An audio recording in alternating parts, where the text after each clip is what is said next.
আমার পোস্টার ছেপেছে সেখানে, তারা মনে হয় আমার ছবিটাও দিয়ে দিয়েছে।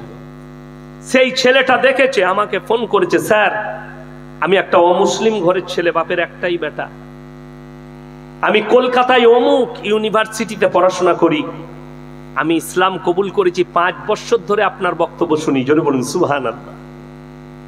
আমাকে বললে আপনার সঙ্গে আমি দেখা করতে চাই, ওই জায়গায় কি দেখা করা যাবে? বলে অবশ্যই দেখা করব। বলে আমি নামাজও পড়ি, তারাবিও পড়ি, আমি রোজাও রাখি, কিন্তু আমার পরিবার এখনো জানে না। আমি বলে এসো। আমি যখন খানা খাচ্ছি সেই পরিস্থিতিতে ফোন করলো, স্যার আমি ঢুকে গেছি। আমি আমার ম্যানেজারকে বললাম ডেকে নিয়ে এসো কামরায়। আমি একা, আমার ড্রাইভার ম্যানেজার আছে, তাকে উপোস করালাম, খাও দিয়ে খেতে বসলো। মাছ আছে, মাংস আছে, মুরগির মাংস আছে, গরুর মাংস আছে, বিভিন্ন আইটেম আছে। তো আমি বললাম তুমি তোমার পছন্দ মতো খাও। সে বলে স্যার আমি সবই খাই। আমি তখন বুঝতে পারলাম কোনটা খেতে চাইছি। আমি বললাম তুমি তুলে নাও নিজের হাতে। তুলে নিল, খেলো। খাবার মধ্যখানে একটু পানির প্রয়োজন, একটা গিলাসে ওকে পানি দিল, পানিটা অর্ধেক খেয়েছে, অর্ধেক রাখা আছে। আমার প্রয়োজন পড়লো, আমি ওই পানিটাই খেলাম। সে বলল হুজুর আপনি আমার এঁটোটা খেলেন। আমি তাকে বললাম এটাই হচ্ছে ইসলাম। একজন মুমিন আর একজন মুমিনের ভাই ভাই। কেউ যদি নেশা না করে, নেশাদ্রব্য জিনিস যদি কেউ শ্রবণ না করে, না খায়, তার এঁটোটা খাওয়া জায়েজ আছে। কথাটা বুঝতে পারলেন মাসলাটা? কেউ যদি নেশা করে তার এঁটো খাওয়া কি হারাম মুমিনের জন্য। এরপর বললে দোষ হবে। আমাদের দেশে কিছু লোক আছে সকালবেলায় বিড়ি না খেলে হাগাই হয় না। ঠিক বললাম না ভুল বললাম? বিড়ি খেতে হয় তবে হাগা হবে পায়খানায় ঢুকে। এরপর আমি বললেই খারাপ বলবি, আপনারা যাই বলুন। সেই ছেলেটা বললে যে আজকে আমি বুঝতে পারলাম আমার ইসলাম কবুল করা সার্থক হয়েছে। কেন? যে আপনাদের আলেমদের আখলাক যদি এত সুন্দর হয়, বিশ্ব নবী মুহাম্মদ সাল্লাল্লাহু আলাইহি সাল্লামের আখলাক আরো কত সুন্দর ছিল। জোরে বলুন সুবহানাল্লাহ। ওই জন্য আপনার ব্যবহারে, আপনার আখলাকে, আপনার চরিত্রে, আপনার দাওয়াতে সে ফিরে আসবে। আজকে বাংলাদেশে যেটা হচ্ছে, মারাত্মক অপরাধ হচ্ছে।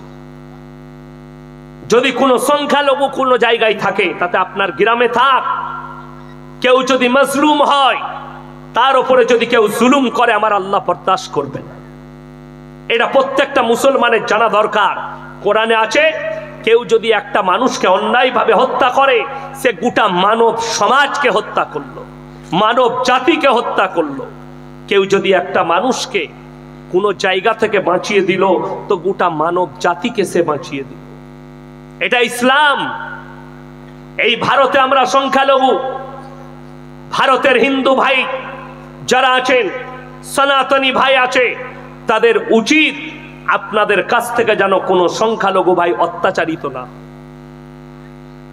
যেমন ভারতের উচিত, তেমনি বাংলাদেশের উচিত বাংলাদেশের মুসলমানের কাছে যে আমার সংখ্যালঘু হিন্দু ভাইরা আছে, তারা যেন অত্যাচারিত না হয়, পীড়িত না হয়।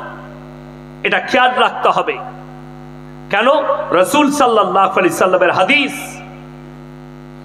তোমরা দেখো না তোমার বাড়ির পাশে কে বসবাস করছে, সে দলিত হোক, আদিবাসী হোক, হিন্দু হোক, খ্রিস্টান হোক, সে যদি খেতে না পায়, ক্ষুধার্ত হয়, তাকে খাবার দাও। বস্ত্রহীন হলে বস্ত্র দাও, বিপদে পড়লে তার পাশে দাঁড়াও। এটাই হচ্ছে রাসূল সাল্লাল্লাহু আলাইহি সাল্লামের আদর্শ। তোমরা দেখো না কোন জাতের, সে বিপদে পড়েছে, পাশে দাঁড়া। রাসূলের হাদিস, বুখারী মুসলিমের হাদিস, রাসূল আকরাম সাল্লাল্লাহু আলাইহি সাল্লাম বললেন, তোমরা মুমিন ততক্ষণ হতে পারবে না যতক্ষণ পর্যন্ত তোমার কাছ থেকে তোমার প্রতিবেশী সুরক্ষিত নয়। আপনার পাশের বাড়ি যে আছে, তাকে সুরক্ষা পেতে হবে। কিসের দ্বারা? আপনার ব্যবহার, আপনার আখলাক, আপনার ভাষা, আপনার চরিত্র, আপনার মিলামিশা, আপনার উঠা বসাই যেন সে সেফটি পায়। আল্লাহ নবী সাল্লাল্লাহু আলাইহি সাল্লাম সাহাবীদেরকে বললেন, তোমরা যারা বাড়ি তৈরি করছো, তোমার বাড়ির দেওয়ালটা এতটা উঁচু করো না যে তোমার পাশের গরিবের গরিবিটা না দেখতে পাও। নবীজি এত সুন্দর আদর্শ দিয়েছে। আমার আব্বাজি শোনায়, মাঝে মাঝে বলেন, আমি যখন এই গ্রামে ইমামতি করতাম, আমার আব্বাজি যখন ইমামতি করতেন, ওখানে 4,500 বসতি এখন আছে গ্রামটায়, সব মুসলিম। ঐতিহ্য কি জানেন? আপনাদেরকে মুর্শিদাবাদে দেখিয়ে দেবো। একটা গ্রামে 500 ঘর বাস করে, 5টা মসজিদ আছে। ঠিক বললাম না ভুল বললাম? 5টা মসজিদ। ওর সঙ্গে আর মিল নাই, ওর সঙ্গে আর মিল নেই। ও আর মসজিদে যায় না, ও আর মসজিদে যায় না। আমার গ্রামে আসুন, আমার মাদ্রাসায় আসুন। আমার 4,500 বসতিতে একটাই সমাজ, একটাই মসজিদ, কোনো পাড়ায় ওয়াক্তিয়া মসজিদও না। আল্লাহর কৃপা, সব এক জায়গায় নামাজ পড়ে। আপনাকে বলি, আপনার দ্বারা কেউ যেন কষ্ট না পায়, আপনার দ্বারা কেউ যেন ব্যথিত না হয়।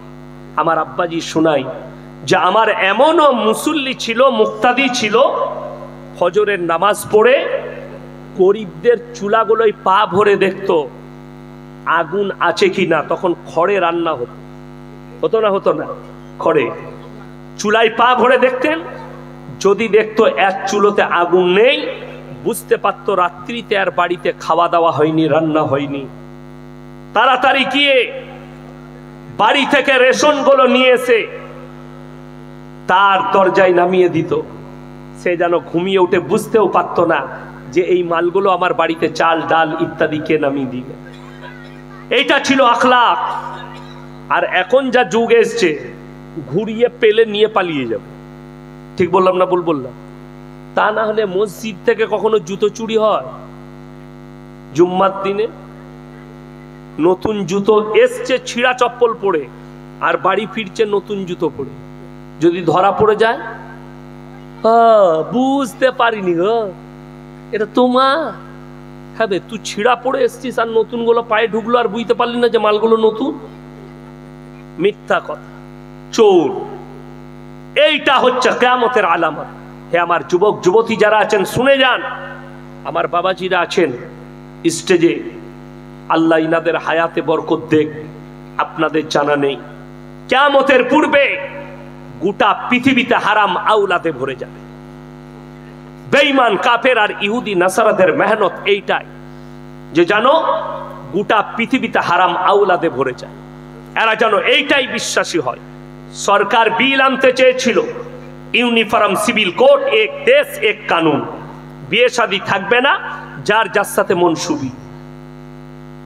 বড় দুঃখের বিষয়, বেদনার বিষয়, আজকে মুর্শিদাবাদ, নদিয়ায়, মালদায় সব থেকে বড় পাপ যেটা ছুটছে, দুটো মারাত্মক পাপ। নাম্বার 1 সমকামী, নাম্বার 2 হচ্ছে পরকিয়া। স্বামী নেই, স্বামী সৌদিতে থাকে, বিবি পরকিয়ায় লিপ্ত হয়ে আছে। স্বামী আছে, বিবি পরকিয়ায় লিপ্ত হয়ে আছে। ঘন্টার পর ঘন্টা রাত কাটায়, রাতে ফোনে অন্যজনের সঙ্গে কাটায়।